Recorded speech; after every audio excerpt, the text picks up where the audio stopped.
Hi guys, I am Edel. I am the Food and Beverage Director at NakaCon Anime Convention. Normally when we're at Naka, we have some yummy tasty treats. We have our fun specialized food menu, drink menu, and then you can get ramen cups. But since we're not at con this year, I figured that you and I could make ramen together. So I'm also going to reiterate that this is not a live panel. This is pre-recorded, but I will be lurking in the chat to answer your questions. So just please ask away. Alright guys, so I do want to go over a little bit of food safety for you. Always important.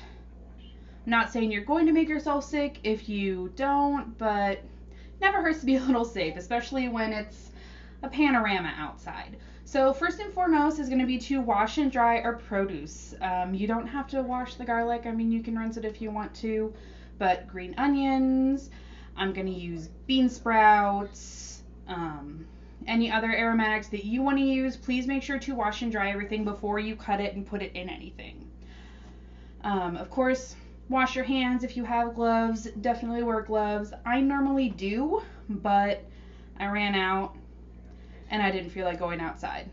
Another safety precaution that I like to use, especially when cutting things up, is a little cut glove.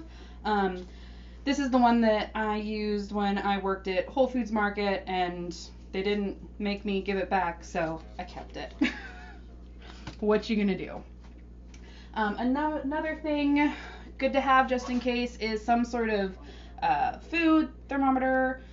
So the magic number for most of what we're going to be doing is 135 degrees. So what that does is it just makes sure that any sort of germs are dead. If we were doing meat, then I would be looking for more like 165. But 135 and up is awesome. And then when we cool things down, it's going to be 41 degrees and lower. So anything between 41 and 135 is the temperature danger zone. If you leave something out anywhere in that zone for about 4-ish hours, chuck it.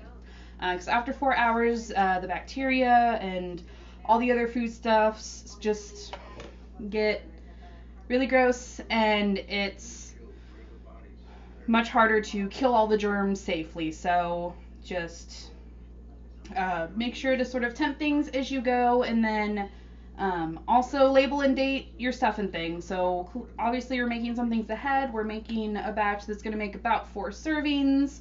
And as a single human, I'm not going to eat 4 servings at once. So everything we're going to be making, I would say date it for about 5 days from when we make it. So let's get started. We are going to start off by making our tare, which is what we're going to use to marinate our soft boiled eggs. So for that, you are going to need 1 1/4 cup of soy sauce, 1 1/4 cup of mirin. This is a sweet rice cooking wine.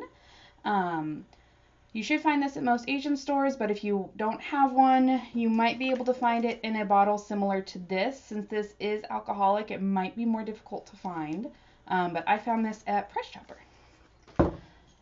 Let's see, what else do we need? We do need some sake. If you decide you don't want to use sake, you can just use extra mirin. Then we're also going to need a little bit of sugar. As you guys know, soy sauce is super salty, so we're going to have to balance that out a little. Aromatics here in our bowl. I have got 3 cloves of garlic, about a 2-inch piece of ginger peeled and chopped, and then 3 spring onions that are rough chopped into about quarters. Alright, so into our medium saucepan here goes that 1 1/4 cup of each mirin and soy sauce, 1/2 cup of sake, 1 1/2 cups water, and 1 tablespoon each granulated sugar and dark sugar. Oh, it's simmering now, so it is going to get bubbly, but don't worry. So I'm going to let this cook for about 10 minutes because we do need to cook off all that alcohol. And then after that 10 minutes, I am just going to put it back on a burner and let it chill out for a while until we're ready to use it to marinate our eggs. Okay, so while this is simmering, I also wanted to note when soy sauce kind of gets to a boil like that, it spits a little bit. So as you can see, I've got little soy sauce driblets absolutely everywhere, all over my, well, it was a clean stove. So definitely have some wet wipes or whatever you use to clean handy, so that, because, well, I mean, you're gonna need it. So messy, but so good. All right, so our water is nice and boily, so we are gonna put our eggs in. So I let these eggs sit here on the counter while I was making up the tare. So they're not super cold, but they're definitely not anywhere near room temperature. All right, and then in there. So you do want to give them a stir for like the first minute. And what this does is it helps center the yolk in the middle of the egg. So we'll get a really, really nice cross section when we cut that. Alexa, set a timer for 6.5 minutes. Okay, I guess 6 minutes and 30 seconds. And she's still talking, but I don't know what she's saying. All right, so those should be good. So we are going to let those simmer, and then once they're done, we will get them out into an ice bath. All right, so I'm sure Alexa is about to go off, so I pulled the tare off the heat. It's in here just chilling, getting to know each other a little bit more. So we're gonna take all of the eggs and we're gonna plop them into this nice roomy ice bath. All right, guys, so it's been about 10 minutes, so let's get cracking. All right, so these feel heavy. All right, so that guy's cracking. This egg must be a little tougher. So we're just gonna kind of gently tap, making sure that we are getting cracks all over. So whole thing is cracked. I'm just gonna pop that back in, grab another one, and we're just gonna repeat the process. Ooh, this is the one cracking this time.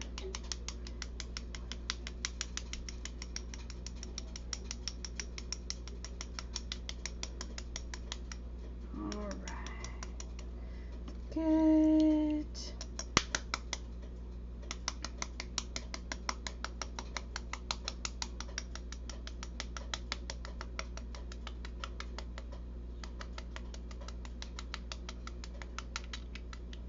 Ooh, that must be the air pocket on this one. Cool. All right. And of course, this last one, the tough egg, gonna have to go on the counter.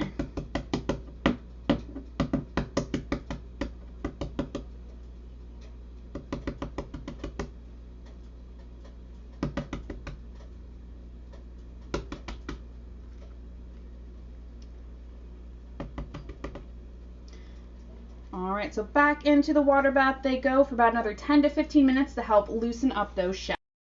All right, so it has been about 10 minutes. Let's see how we did. I've always hated this part. I've, heard there are tons of tips and tricks and do this, do that, and they always give me a tough time. If you guys, though, have any tips and tricks or cool things that have worked for you, please type them in the chat. All right. Oh.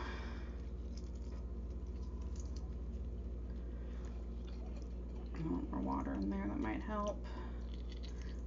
Woohoo!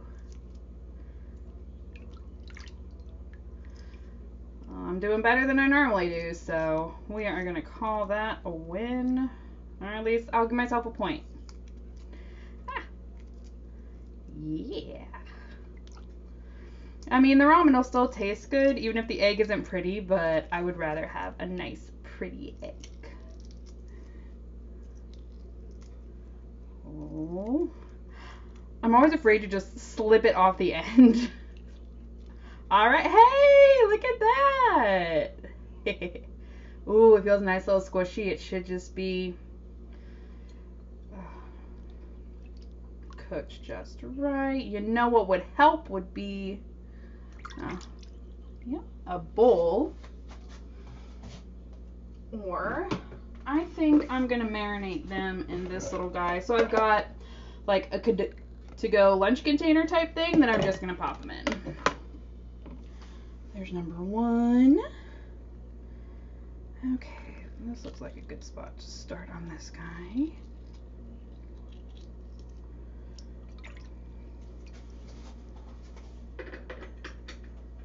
Oh, a little more light in here. Let's see.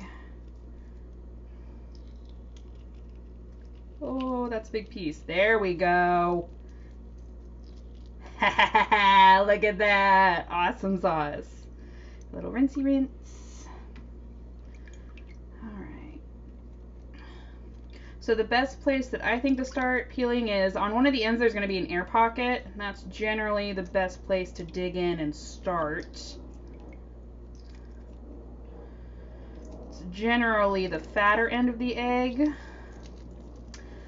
Also a good way to tell if your eggs are good or bad. If you put your eggs into a cup of water and they float, that means that air pocket has gotten really, really big because they've been sitting around for way too long. So you have eggs in the, oh, what is that thing that keeps everything cold? The refrigerator. Oh, geez. And you're not sure if they're good, just do the good old water test and that will let you know. All right. Maybe it's the good luck of having all of you guys with me today that is not a single casualty. That is absolutely unheard of. Awesome. So we are just going to move that out of the way. And, well, I need to rearrange real quick. Alright, so I just finished getting all the solids out of the tare liquid, so make sure to scrape the bottom when you're doing that because garlic has a tendency to float down to the bottom and try to hang on for dear life. Alright, so our goal with this is just to cover the eggs.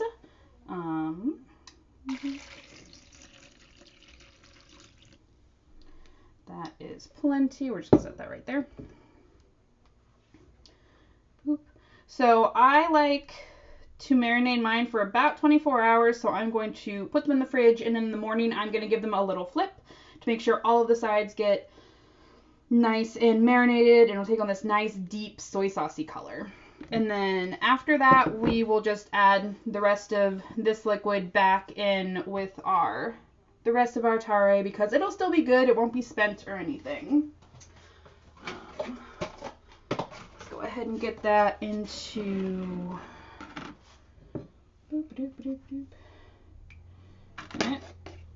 all right. Oh, there we go. Okay. Oh no. Okay. It'll work for now. I'll just add a little more. Oh, and see, look at that. Look at that.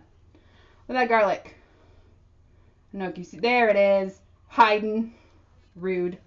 All right. So I'm going to probably let these sit on the counter for another 10 minutes to make sure they're a little more cool. Another thing you can do is you can go ahead and pop these into the fridge without lids for another 10 minutes to continue to bring the temperature down. If you put the lids on with these and they're too hot, it's going to form a lot of condensation on the lid, and that can also breed bacteria. So we don't want that. It's just a basic food safety thing. You just want to be careful leaving things out on the counter at room temperature. Just for more than 4 hours is when bacteria generally starts to form. So you want to keep your foods either at 135 plus or less than 41 degrees. Those are our target temps when we're talking about food preparation and food storage. So I'm just going to give these another 5 to 10 minutes to chill out a little more. Where are we seeing right now? That's actually a really good question. Food thermometers are a great thing. If you don't have one, you should get one.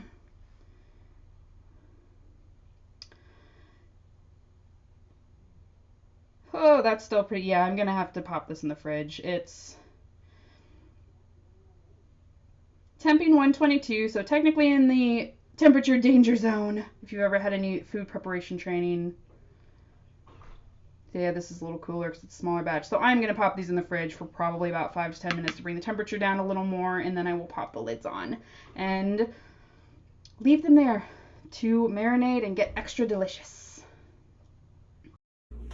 All right, back on phone cam, we are going to start our dashi. Woo! So I have a total of 64 ounces of low sodium chicken broth. Obviously, if you are vegetarian or what's the other one? Vegan, please use your favorite vegetable broth and it'll be just as good, I promise. So we're gonna put all of this in the nice big pot and I am going to bring it up to a simmer. All right, y'all, so this has come up to its little simmer and I pulled it off to the side. I went ahead and broke my kombu into 2 pieces just to make it fit a little easier. So we are going to get the kombu and then the shrooms in there and give it a little stir. And we are going to let this sit and infuse for, oh, the seaweed's always getting soft good, about 5 minutes. And then we will come back and add the bonito flakes. Okay, y'all, I unfortunately skipped a semi-important step. So I'm sure in here you can see there's a kind of little white filmy sort of things floating around there.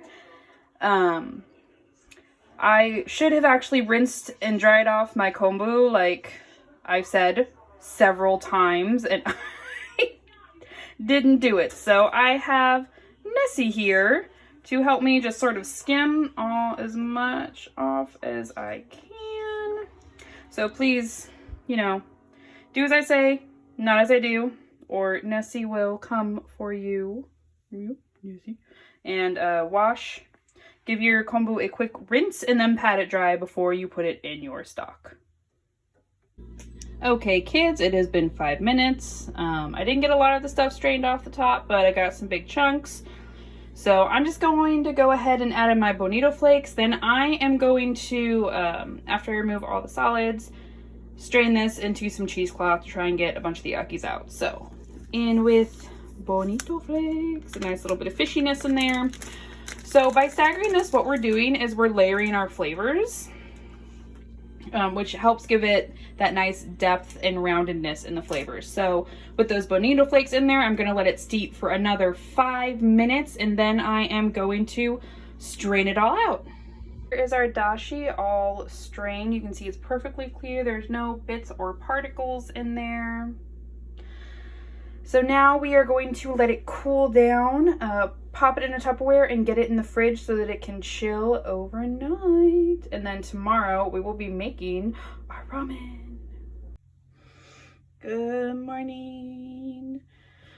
At this point, the eggs have been sitting for about 12 hours, so we're gonna give them a nice little turn. Hey, look how nice and dark that is. That means it's soaking up all that tare.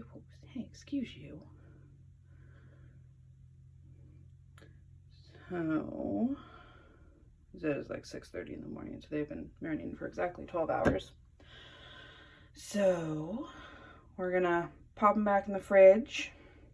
Then after work tonight, I will take them out of that tare and we will make some ramen. Woo! Super excited. So it looks like I was a silly goose and completely forgot to record putting the lovely bowl in front of you together, so y'all are stuck with a voiceover. So this wasn't a bad little bowl of ramen. However, for me, shoyu is definitely not my favorite. It was just really salty with a little bit of fishy, which was definitely kind of nice. But without having that bone broth base, I feel like this really lacks body. However, I think this is a really good basic ramen to start with, and it gives you a really good base to start playing around. So I would really suggest that you make it, play with it, and have fun and figure out how to make it your own. Part of the beauty of doing this is figuring out what you like, figuring out what you want to do, and I definitely encourage you to go forth and experiment. And definitely stay tuned Next up, we are going to make a delicious miso ramen, and I am so excited.